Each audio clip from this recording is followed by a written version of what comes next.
Hello दोस्त, नमस्ते, वंदना, स्वागत करती हूँ महिला होम के चैनल पे। आप सभी का एक प्यारा सा नाच गीत लेके आई हूँ। कैसे लगा कमेंट बॉक्स में बताइएगा और चैनल को सपोर्ट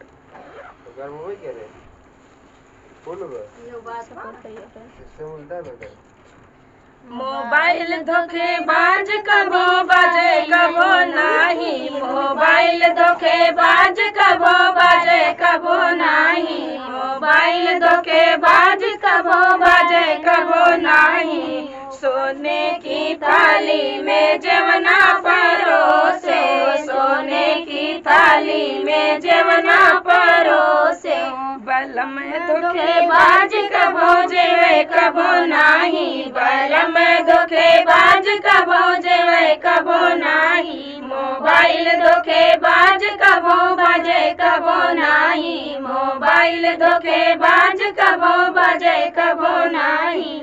झजरे गेड़ुआ गंगा जल पानी, झजरे गेड़ुआ गंगा जल पानी। बलम धोखेबाज कबो घुटे कबो नाही, बलम धोखेबाज कबो घुटे कबो नाही। मोबाइल धोखेबाज कबो बाजे कबो नाही, मोबाइल धोखेबाज कबो बाजे कबो नाही।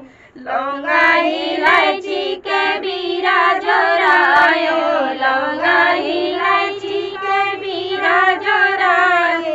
बलम धोखेबाज कबो कुचे कबो नाही, बलम धोखेबाज कबो कुचे कबो नाही। मोबाइल धोखेबाज कबो बाजे कबो नाही, मोबाइल धोखेबाज कबो बाजे कबो नाही। चंपा चमेली कैसे जा लगाए, चंपा चमेली कैसे जा लगाए। बलम धोखेबाज कबो सोए कबो नाही, बलम धोखेबाज कबो सोए कबो नाही। मोबाइल धोखेबाज कबो बाजे कबो नाही, मोबाइल धोखेबाज कबो बाजे कबो नाही। मोबाइल धोखेबाज कबो बाजे कबो नाही। फ्रेंड, गीत कैसे लगा कमेंट बॉक्स बताना और दीदी के चैनल को ज़्यादा से ज़्यादा सपोर्ट करना।